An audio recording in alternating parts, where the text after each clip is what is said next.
safe storage laws, and scary ghost gun bans. Next, with Joe Drammissi. But first, PRMI Mortgage, primeres.com/Alpine. Are you in the military? Are you looking for help for a VA loan? Or if you're just looking to buy or refi, or maybe you're considering a reverse mortgage, call our local mortgage guy that you can trust. Call Chris Wiley at PRMI Mortgage.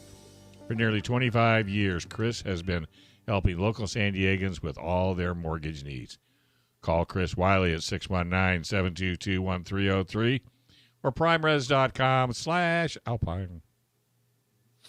Well, Joe, tell us about safe storage laws. Are you ready? You sure? Always ready. All right. We had a good setup in the last segment. So, yeah, it's interesting. The timing is coincidental too. What got me thinking about this. I was reading one of John Petrolino's articles last week, and John had written about there's a rep from Michigan, and Alyssa, I guess, Slotkin, and she's proposing pretty much the same thing at the federal level that we're talking about here with the safe storage thing, and she's basing it on, remember there was a shooting a month or so ago at a school up in Michigan. The parents, I guess, had provided the gun to the kid, and now they're going after the parents for all that. So using that as the pretext, she's going forward and presenting the safe storage law at the federal level. Everybody, and it's pretty similar to what they're talking about here. But it was interesting. That's what got me thinking about it. And it's always the same stuff. Again, we just talked about the guy that may or may not still be running for sheriff, but saying he was a military guy and had this background and that background. And this representative, this congresswoman, has the same thing. 3 tours in Iraq, grew up with a gun-owning family. So allegedly she is a big Second Amendment supporter and everything. Just needs, we just need good common sense gun laws. So we need to lock things up.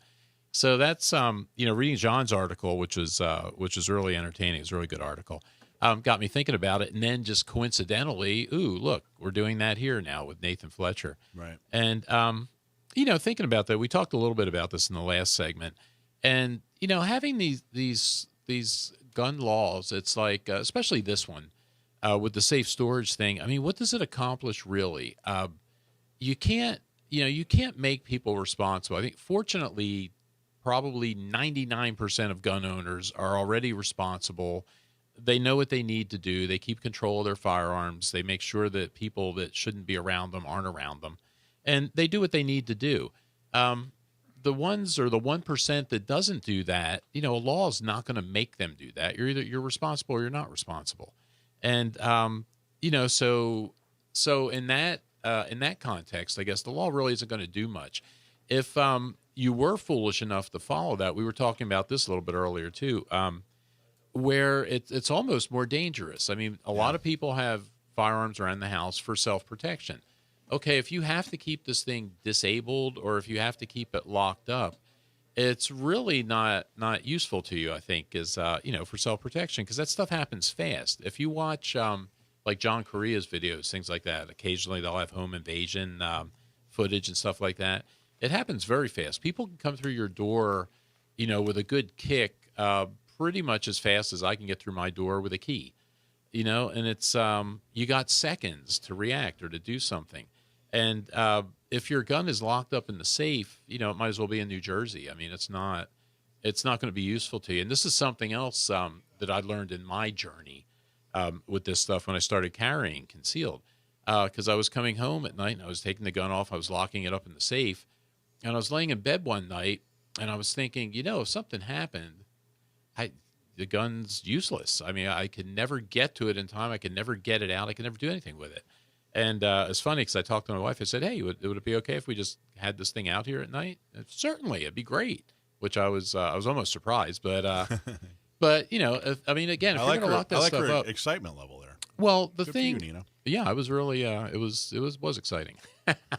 But the thing about it is people need to be free to manage their own house. You're talking about a law that intrudes in your house. And like we were saying off air a little bit, my situation in my house is different, say, from Kelly and Walter, Jackson's parents, and how they manage firearms in their house, which might be different from how Michael has to do it. It's, it depends. Do you live by yourself? Do you have children around the house? Are your children grown? Or their grandchildren around? So everybody's a little bit different. And to try to make a law like that to say, okay, everybody has to do this, everybody has to do that. I mean, it's silly. It makes no sense at all. Well, and there are two numbers. There are people that are who are there are about 30,000 people that die and where a firearm's involved every year, something like that. 2/3 of that, right? It's about 30,000. About 2/3 of that. If you're going to count the suicides, is that where you're going? 2/3 of that are suicides. A storage law isn't really going to stop any kind of significant number there. I mean, is there?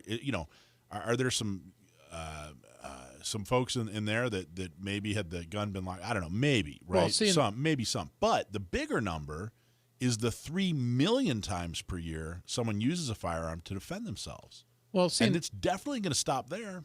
Yeah, and the argument about, and you made this comment a couple of weeks ago, we had some people on here that we're talking to about mental health and firearms and things like that. And you pointed out, there are a number of countries. Japan seems to be up at the top in terms of suicides around the world, many more, and a much higher rate of suicide than we have in the United States. And yet no one in Japan owns a firearm. And there's several other countries that have higher suicide rates than we do. So it's not really, the suicide thing is a disingenuous argument, I think, because it is not a gun issue. It's a mental health issue. It's a different thing. But, the counter argument to that, they come back and say, well, a portion of these suicides are impulse type suicide. They're impulsive actions.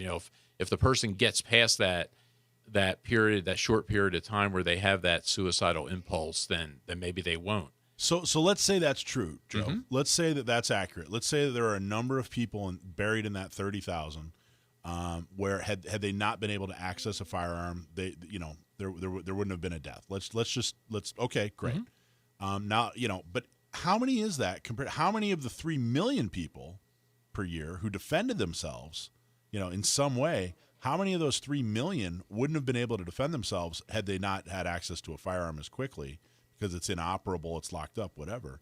And then compare the two. I mean, I think we're talking, is it a handful of people that, hey, maybe had it been locked up, they'd still be alive? Maybe it's a handful. I don't know. But it's definitely far fewer.